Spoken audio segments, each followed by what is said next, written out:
It has been accomplished. We are Trailblazer 50 finally, and as you can see, we're almost 51. But on my journey there, what we'll say was brought to my attention by many members of the community that I might burn out. You're going in, you're playing, you're gonna do all the content again. It's gonna be just like Genshin Impact or FFB or War of the Visions or whatever game. You're gonna do all the content, you're gonna get burnt out. You're not gonna have anything to do.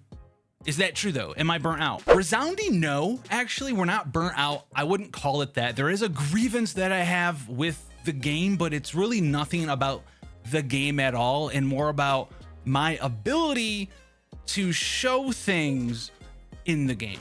But we'll touch on that in a minute. Let's talk about everything that we've done up to Trailblazer 50. If you want to touch on any of the guys that I've made about what I did, what you should prioritize, up to 40, what you should prioritize as a new player, reroll guide, all that stuff, linked down below. If you haven't seen the channel in a million years, YouTube hates it. It's fine. We'll catch you there. But as far as my priorities right now, what the account looks like, we have the main squad. Well, these three for right now. Bronny is 70, Ting 70, and Sayla is 70 as well. We also have 60 of Asta, 60 of Clara, and then we can take free-to-play Josh up here to 60. Outside of that, though, I have Bailu, March 7th, Sampo, Pela, Serval, all at 50, and I literally couldn't level these up if I wanted to either. But this is where we're at right now, and we'll touch on some of this stuff over here in a minute. So that's character content for us. We have some light cones here. We got a little lucky here. We're not talking about that quite yet. But as far as content's concerned, things that I've done and I'm still not burnt out on, we have literally filled out the entirety of the simulated universe tree. We have 41 abilities. We just got access to that. I don't know if I'm exactly at 0 for the ability point EXP here, and I can't gain anymore because I just hit this cap. I can't imagine I just perfectly hit it. I'll have to report back on if you can still gain EXP in the simulated universe after the tree's done. And this kind of goes into, are you burnt out? Well, no, I'm not burnt out. The Forgotten Hall is going to be just like the traditional endgame for the Abyss. It's going to be treated the exact same way. It's going to be difficult. Right now, the hardest it's ever going to be is right now, because there's literally not enough resources in the game to level characters fast enough, especially as a free-to-play player, but even as like a pay-to-win player, you could probably put together 2 teams good enough to do it, but all your characters aren't going to be 100% invested in. You might have a lot of high-level hunt cones and all these other light cones and stuff, but you're not going to be able to have all the resources necessary, even if you're refreshing, to get a fully invested 8-character party team, or 8 characters total for the 2 teams quite yet. And this is my one grievance with the game. It's not that I can't go do it. I don't care about that. But what I like to be able to do as a content creator for you guys is 2 things. I like to be able to earn your trust as a creator so we can have conversations. If you leave them down in the comment sections below, there's going to be some things that I like and have a high opinion of or a low opinion of, and you're going to be either above or below them. And that's the greatest things. We can come down there and talk and have fun that way. And the second thing sort of leads into that too, which is not only can we have conversations about these characters, we can learn what makes the game tick, how you can break the game, what's the game's systems, what do they look like, how valuable is speed, how valuable is attack, damage bonus, crit damage, all of this other stuff. When it comes in regards to characters as well as team building, what can we possibly theoretically do with different teams? This is how I ended up with this team right here. This is I have 1 highly focused character and 3 supports for that character. I didn't think a team like this at the start would actually work. I was in you probably need a preservation character. You probably need at least like an abundance character in there at the minimum so you can withstand some damage. And this is probably going to end up being true for a lot of content out there. But all of the Hall of Memories I've done, all the Memories of Chaos I've done, these characters and sometimes this exact party is what I've been using. And this is also true for Simulated Universe once I was able to start investing in making a very powerful DPS character. And that's cool that there's so much more content for me to go through, because these characters here, as far as their relics are concerned, these 3 Harmony support characters, it's all garbage leftover stuff. This Bronya is wearing the random 4 free pieces of healer gear that you get at the start of the game. She's wearing this right now and it's working fantastic. Does Bronya heal? No, but I do get this extra skill point, which actually helps a lot in a very aggressive hyper-focused team. This is one more skill I can use with Sayla right away at the beginning of battle or throughout the 1 to 2 wave fights, or maybe even 3-wave fights, and it does matter. Is there a better set for this? Yes, and that's what I'm going to be working on next when we get to that. Then our Asta, dude, like, look, it's just purple leftover stuff. She's got some physical crit rate body thing. Probably could put something else on her. That's better. Like, just make her live more with March or something, get some break effect. And that's a big goal of mine, is to be able to not just have a conversation about it in the comments or talk about it in the comments and have some rough drafts of what we should be able to do theoretically. Here's how the math works. Here's what the speed values need to be. Here's what your energy recharge values need to be. If you're trying to facilitate these breakpoints and super nerd out, we can do that already, and we can break it down and make it more digestible for the average person who doesn't like math that much, or maybe it's easier to understand in a different way. We can do that. But what I cannot do for you is show you everything in action. This team I'll be able to show, the triple harmony Sayla hyper carry team, or Sayla hyper carry team. I can do that because I've invested literally everything I've done up to AR or TR 50, almost TR 51.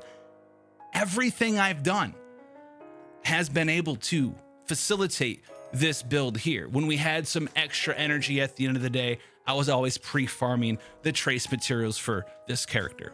There's one that we can go and get real quick. I just have to go beat this boss. I'll probably go do this tonight and max out her resurgence. And then she'll be fully done on her trace. And no, you might not have this character, and this sort of feeds into the one grievance I have, is that this is what I can show to you, because as a free-to-play player, even though I'm exceptionally lucky and I'll be able to showcase more stuff to you than an average person would on a free-to-play account, I understand that. We have this character, we have Sayla and Brania, and we also have Clara now, and Bailu. Like, the only one I really want personally for myself from here now is Well. But this is what I can show to you. And so when I go off and I make this video that's coming out, it's just the most aggressive team in Honkai Star Rail, and show it working with minimal investment, and this will get better because these supports will get a lot better when I can farm up some gear for them and make them faster, more skill point efficient. We'll touch on that in a second because it's a super cool idea for those who hang around. It's gonna make this DPS look really good, but I wish I could have Yangxing and be able to farm up all of the materials to make Yangxing 70, and then farm up all of his trace materials so they're max level, right? And then get his best light cone, right? Maybe it's the hunt one from In the Night, or it's the hunt one from the Herta shop. Get him some really banging gear as well, just to showcase that character at the best possible use that he could be as a hyper carry main damage dealer. I wish I could do that. I wish right now I could have all of the gear I wanted to showcase a very busted Asta, where she has the ability to have large break effect in this game, the shield break weakness that you do, the damage from it goes up from that, as well as your level. So the higher level you are, that's a damage multiplier in there. It's factored into the formula. I don't want to say it's a damage multiplier.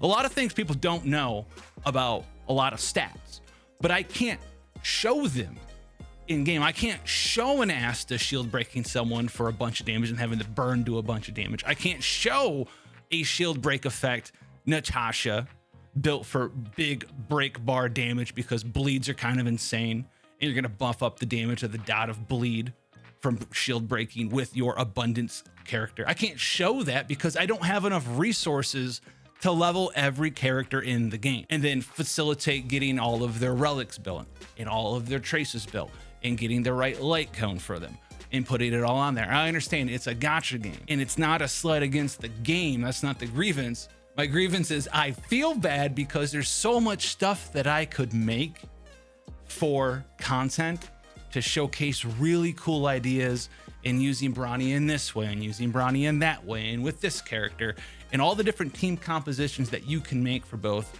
Hall of Memories and Simulated Universe and all the cool Sampo stuff you can do, even though in some tier lists he's a B, some he's an A, some say he works really well with Himiko and all this other stuff. I can't do that though. Even if I spent thousands and thousands of dollars a day, I literally couldn't refresh the different activities in the game enough to get enough materials, to get enough credits to pay for everything. It's not feasibly possible. So is there a burnout in Honkai Star Rail? For me, it's not burnout. I actually want to play the game more. I just literally can't play the game more. And it makes me really question, like, what kind of content am I going to put out? Am I going to put out, like, here's my free-to-play account with Brania Sealy, Ting Asta, very hyper-focused team. I already know what the comments are going to be. It's either I don't own Sayla, or I don't own Brania, or I don't have the Harmony card that I can buy for free out of the store. I bought the other one. Will it still work? Or, well, your video is invalid because I didn't farm up relics for my DPS character. I farmed them up for everyone at, you know, Trailblazer level 24. Why didn't you tell me not to do that, even though you did? That's all I foresee. It's either you're a whale, I don't want to see it, and I'm like, dang, it's like the one thing I can show, you know? It's the best thing I can do for my account. It is the best way objectively for me to play this game, not even as a content creator, just in general. If I was camera off, just playing the game, this was my luck, I'd be doing the same exact thing, because it's one of the easiest ways for me to play the game and not spend any money in it. It's luck plus strategy equals effectiveness, right?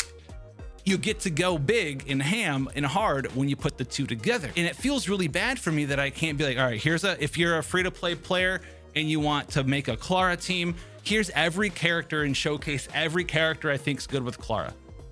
That way, if you're watching the video and you have Clara, there'll be some setup you can use. Or, hey, you got Sayla, you want to see the best teams that with Sayla, you know, I can level and use these three, show these off. I can show him with this character in Bailu, but then you know what? Pela, dude, Pela I can't invest in. So it'd be like, here's a defense break Pela. She can do stuff in purple gear. It's not gonna be the most honest showcase. It's more honest for me to be like, she's gonna affect your damage by this amount. Once you get her to these talents, here's the math. That's why she's good. But I couldn't show it to you.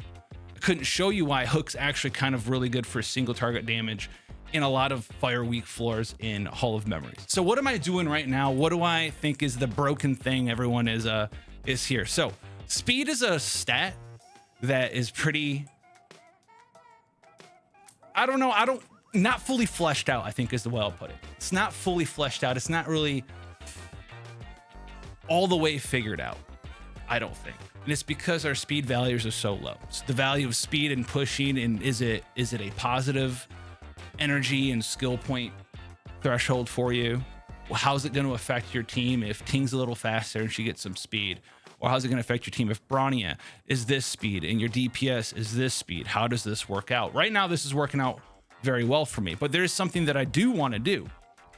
And there's two sets, I think, that might catch on for supports, period, in the near future here. So the first set I want to talk about real quick is this set, the Wind set, Eagle of the Twilight line. Now this set here, I'm going to be farming up a bunch of this set. I'm going to farm this up for Asta. I'm going to farm this up for Brania. Obviously, you know, it makes sense. But Asta, Ting, you can put this on Ting Yun? Yes. Yes. Doing some, you know, a little bit of math behind the scenes from what I know of right now, this set is actually kind of really good because it allows you to hit different breakpoints in the turn order and speed within the waves to help your Harmony characters, your supports, to not only do the buffs that they're doing, but become a little bit more skill point efficient as well.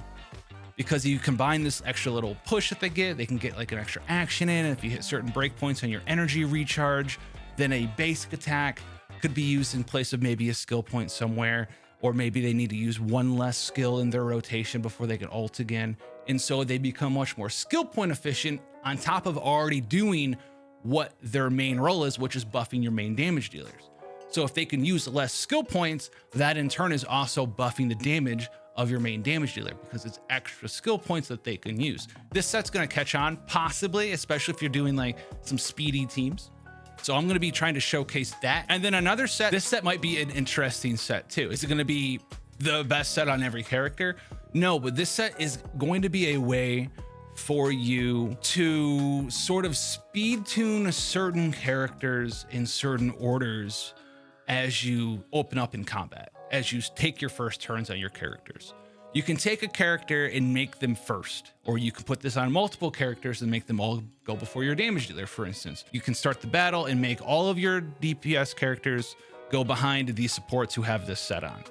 All your Harmony characters will be able to put all their buffs up. They'll get that 40% push. You have them on the win set. They push back up again. They start generating some basic skills for your buffed up DPS.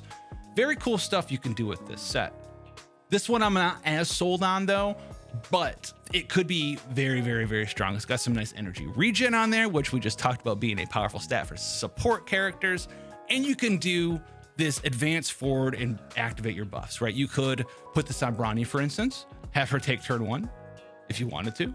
Use her skill on your DPS, given the Bronny a buff. And then because you used a skill, you'll probably have your ultimate at the start of the battle, especially if you're in like Simulated Universe or Hall of Memories. Well, then you can use Bronny's ultimate to then push herself up another 25% from the win set, cycle back around. Or maybe there's a world where your Bronny is kind of fast and she has the win set on, and this gets the 40% push. You are like, I'll make my Bronny go last, but before the monster still.